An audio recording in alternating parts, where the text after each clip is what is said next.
The hospital auditorium buzzed with the chatter of dozens of parents, all gathered for the annual pediatric health seminar. Dr.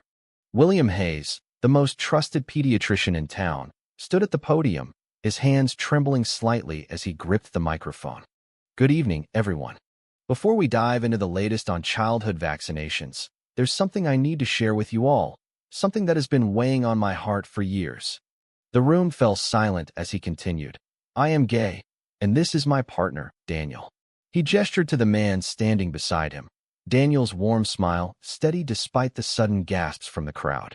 William's mind raced back to how it all began 2 years earlier in a quiet Seattle coffee shop near the Children's Hospital.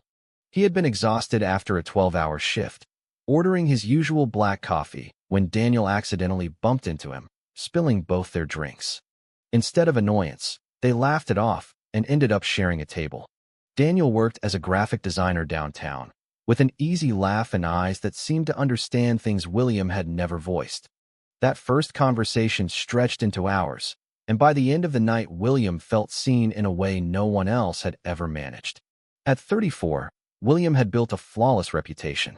Parents adored him for his gentle way with scared kids and his calm explanations during late-night fevers. His colleagues respected his precision. But behind the white coat lived a man who had spent years hiding. Growing up in a conservative suburb outside Portland, his parents had drilled traditional values into him. Sunday dinners always ending with questions about when he would meet a nice girl and start a family. College brought fleeting relationships with women that felt like performances, each one leaving him more empty. It was not until he met Daniel that the pieces finally clicked. Their early months together were stolen moments, late-night drives along the coast, quiet dinners at Daniel's apartment where no one would see. William loved the way Daniel listened without judgment when he described the pressure of being the only son expected to carry on the family name. Yet every secret date carried guilt. Daniel never complained, but William caught the flicker of hurt when he canceled plans because a colleague might spot them. I just need more time, William would whisper, and Daniel would nod, pulling him close. One evening after a particularly draining day at the hospital, William came home to find Daniel cooking pasta, the apartment filled with the smell of garlic and basil. You look like you fought a war, Daniel teased, handing him a glass of wine. William sank onto the couch and told him about Mrs. Thompson, a regular parent who had casually asked if he was seeing anyone. The question had frozen him. I said no, he admitted, voice cracking. Daniel set the spoon down and sat beside him. You don't have to hide forever, Will. I'm not going anywhere, but I hate watching you shrink yourself. William wanted to promise change, but the word stuck. That night they lay awake, Daniel's hand tracing slow circles on his back, the silence heavy with everything unsaid. The next morning, William woke to Daniel already dressed for work, leaving a note on the pillow. Coffee after your shift? No pressure. William smiled despite the knot in his stomach. He knew the truth was growing too big to contain. His best friend, Sarah, a fellow pediatrician, had started noticing the late texts and the way William lit up whenever his phone buzzed. She cornered him in the break room one afternoon. You've been glowing lately. Spill. William hesitated, then told her everything. Sarah hugged him tight. I'm happy for you, but be careful. This town talks. Her warning echoed as he drove to meet Daniel that evening, the city lights blurring through the rain. As weeks passed, the relationship deepened. They took a weekend trip to the Olympic Peninsula, hiking through misty forests where no one knew their names. Daniel taught William how to skip stones across a lake, laughing when William's first attempt sank. In those quiet moments, William felt the weight of his double life lift. Yet returning to Seattle brought reality crashing back. His mother called, excited about a family reunion and already planning to introduce him to the daughter of her bridge partner. She's a teacher, perfect for you, she said brightly. William mumbled an excuse and hung up, guilt twisting inside him. Daniel noticed the shift immediately. Talk to me, he urged later that night. William confessed the call, and for the first time Daniel's voice carried frustration. I love you, but I won't be your secret forever. The words hung between them like a challenge. William threw himself into work, volunteering for extra shifts to avoid thinking. One afternoon, a young patient, 5-year-old Lily, drew him a picture of a doctor and a family. You need a family too, Dr. Will, she said innocently. The simple statement cracked something open. That evening he drove straight to Daniel's apartment without calling first. Daniel opened the door, surprised but pleased. They talked until dawn, William finally admitting the fear that had ruled him since college, losing the respect he had fought so hard to earn. Daniel listened, then said softly, "You're stronger than you think. When you're ready, I'll be right here." The decision crystallized slowly. William started noticing small signs that the secret was fraying. A nurse mentioned seeing him and Daniel at a movie theater. A parent at the grocery store gave him a strange look. The pressure built until one morning he woke with absolute clarity. He could not keep living half a life. He scheduled the seminar announcement for the following week, telling only Sarah and Daniel. Sarah supported him but warned of backlash. Daniel held him close and whispered, "I'm proud of you already."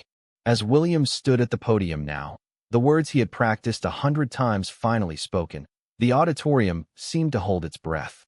Parents exchanged glances, some shocked, others curious. Daniel stepped forward, taking William's hand in full view. The simple gesture sent a ripple through the room.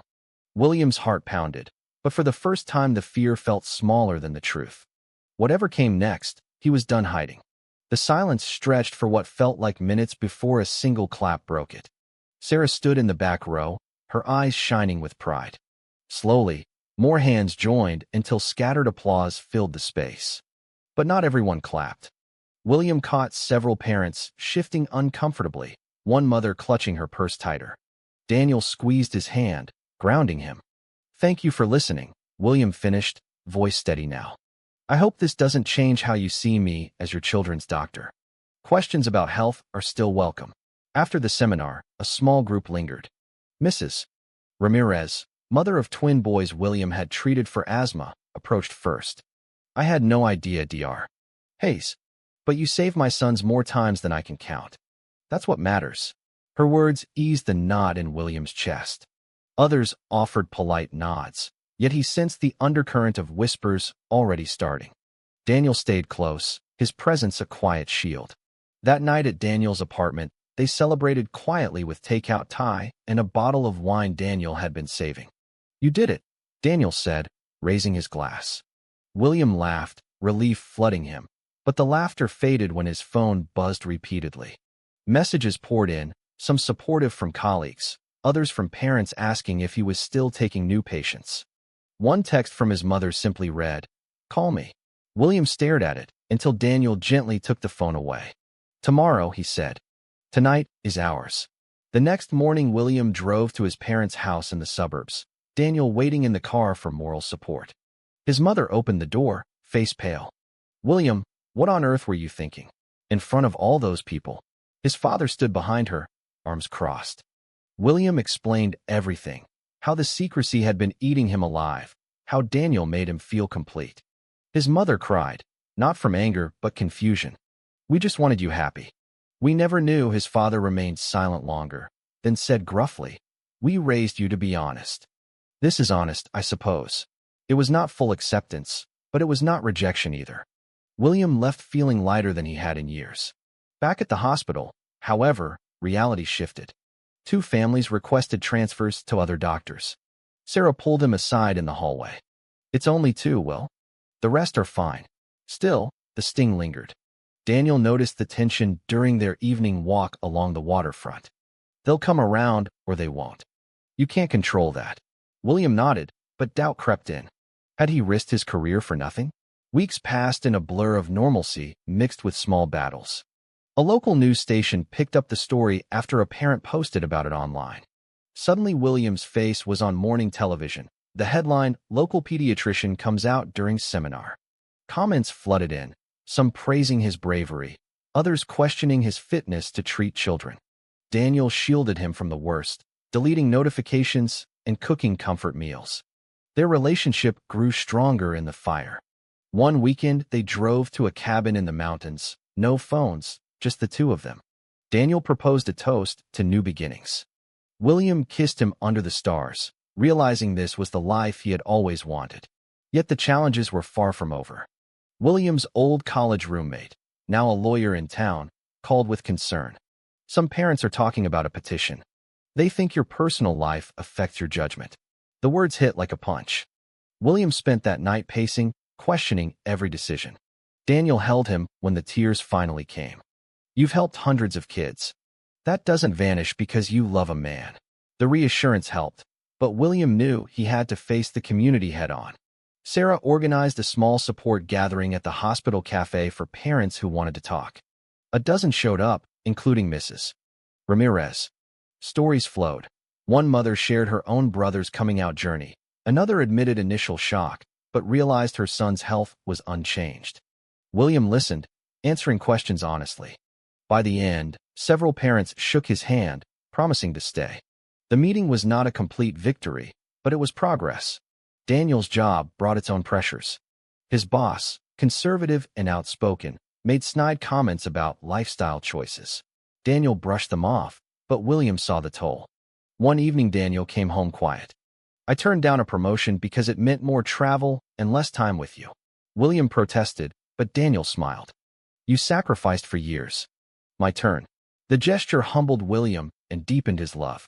As autumn leaves turned gold, William felt the tide slowly shifting. His father even asked to meet Daniel for coffee. The meeting was awkward at first, but by the end his father clapped Daniel on the shoulder and said, "Take care of my son." Small wins stacked up. Yet William knew the biggest test still waited. A town hall meeting called by concerned parents to discuss family values in healthcare. Daniel insisted on attending together. We faced this side by side. The town hall was packed. Fluorescent lights buzzed over rows of folding chairs. William and Daniel sat near the front, hands clasped openly. The moderator, a local council member, opened the floor. The first speaker, a father William barely knew, stood. Children need role models. How can we trust a doctor living this way? Murmurs rippled. William's stomach twisted, but he raised his hand to respond. I've treated your children with the same care I always have. My personal life has never affected my medicine. More voices followed, some harsh, some supportive. Mrs. Ramirez stood again, voice steady. Dr. Hey, save my boys. I don't care who he loves. Her words sparked applause from half the room. The divide was clear, yet the support surprised William. Daniel squeezed his hand tighter each time criticism landed. After the meeting, a reporter waited outside. Dr. Hayes, any comment on the petition circulating? William paused, then answered calmly. I respect everyone's beliefs, but I ask for the same respect in return. My door remains open to every child who needs care. The clip aired that night, and by morning his patient list had actually grown. Parents who had transferred returned with apologies. At home, Daniel cooked steak to celebrate. You were incredible. William pulled him into a hug. We were incredible. Their relationship felt solid, tested, and stronger. Yet William's mother called the next day, voice hesitant. Your father and I watched the news. We're trying, William. Bring Daniel for Thanksgiving. The invitation meant everything. Work settled into a new rhythm. Sarah teased him about becoming a local celebrity. Just don't let it go to your head, document. One afternoon, Lily, the little girl who had drawn him the family picture, returned for a checkup. She handed him another drawing. 2 men holding hands with a house and a dog. For you and Mr. Daniel, she said proudly. William framed it that night. Challenges still surfaced. A conservative blogger wrote an article questioning pediatricians' personal lives. Comments poured in, some vicious. Daniel read one particularly cruel post and slammed the laptop shut. People hide behind screens. They don't know you. William nodded, but the words lingered. That weekend they volunteered at a children's fair together, Daniel helping paint faces while William gave free health talks. Families smiled, kids laughed, and for a few hours the noise faded. As Christmas approached, William felt ready for the next step. He asked Daniel to move in officially. Daniel's eyes lit up. About time. They spent a Saturday boxing Daniel's things, laughing over old photos. One picture showed William in medical school, looking lost. Daniel held it up. Look how far you've come. The move symbolized permanence. Yet just as things brightened, a new storm hit. William received a formal letter from the hospital board requesting a meeting about community concerns. Daniel drove him there, waiting in the parking lot. Inside, the The board expressed worry about patient retention. William presented data showing his numbers had actually increased. The chairwoman sighed. We support you personally, but optics matter. William left angry but determined. Daniel listened quietly, then said, we fight this together too. The holiday season brought warmth despite the tension. Thanksgiving at his parents' house was tentative but kind. His mother hugged Daniel awkwardly at first, then genuinely. His father carved the turkey and asked Daniel about his work. Small conversations built bridges. Driving home, William felt tears prick his eyes. They're trying. Daniel kissed his hand. That's all we can ask. Winter brought snow and new complications. A prominent parent, Mr.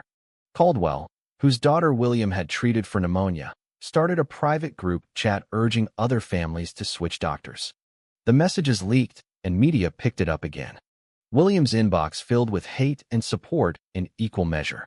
One night the stress became too much. He snapped at Daniel over something trivial, the dishes left in the sink. Daniel stayed calm. This isn't about dishes. Talk to me. William broke down, admitting fear of losing everything he had built. Daniel held him through the night, whispering reassurance until William slept. The next morning, William decided to act. He wrote an open letter to the community, published in the local paper. It detailed his journey, the love he shared with Daniel, and his unwavering commitment to every child. The response was overwhelming. Hundreds of emails arrived, many from former patients' parents sharing their own stories of acceptance. Mrs. Ramirez organized a community potluck in support. Dozens attended, bringing casseroles and stories. Daniel stood beside William, greeting everyone with his easy smile. Sarah pulled William aside at the event. You've changed things here. Not just for yourself, but for the next kid who's scared to be honest. Her words gave him strength. That night, Daniel surprised him with tickets to a Broadway show in New York for their anniversary. We deserve to celebrate openly, he said. The trip was magical, walking Times Square hand in hand without fear. Back in Seattle, the board meeting reconvened. This time parents attended in support. Mrs. Ramirez spoke passionately. The board voted to issue a statement of full support. William walked out lighter, Daniel waiting with coffee and a proud grin. Told you. Yet growth demanded more. William began volunteering with a local LGBTQ youth center, sharing his story with teenagers struggling with identity. One boy, 16 and terrified, reminded William of himself. It gets better, William told him, and meant it. Daniel joined too, designing posters for the center. Their shared purpose strengthened their bond. Spring arrived with blooming cherry trees. William's parents visited the new apartment, bringing housewarming gifts. His mother admired the framed drawings from patients. You've built a beautiful life, she said softly. The words healed old wounds. One quiet evening, Daniel cooked William's favorite meal and set the table with candles. After dinner, he pulled out a small box. I know we've been through hell and back, but I want forever. Inside was a simple silver band. William's answer was yes before Daniel even finished asking. They laughed and cried, planning a small ceremony for close friends and family. Planning the wedding brought joy mixed with lingering shadows. William's extended family had mixed reactions. Some aunts declined invitations politely. Daniel's parents, more liberal, threw themselves into planning. The contrast highlighted how far William had come. Sarah agreed to be best woman. The youth center kids made decorations. 2 weeks before the date, Mr. Caldwell confronted William outside the hospital. You're setting a bad example. William met his gaze steadily. I'm living honestly. That's the best example I can give any child. The man walked away, but the encounter rattled William less than before. Daniel reminded him, his opinion doesn't define you. The bachelor party was simple, hiking with Sarah and a few friends. Daniel's involved painting a mural at the youth center. Both men returned smiling, ready. The night before the wedding, William sat on the balcony overlooking the city lights. Daniel joined him. Any regrets? William shook his head. Only that I waited so long. The ceremony was held in a small garden overlooking Puget Sound. Cherry blossoms drifted down as they exchanged vows. William's voice cracked reading his. You saw me when I couldn't see myself. Daniel's eyes shone. Rings slipped on, applause rose.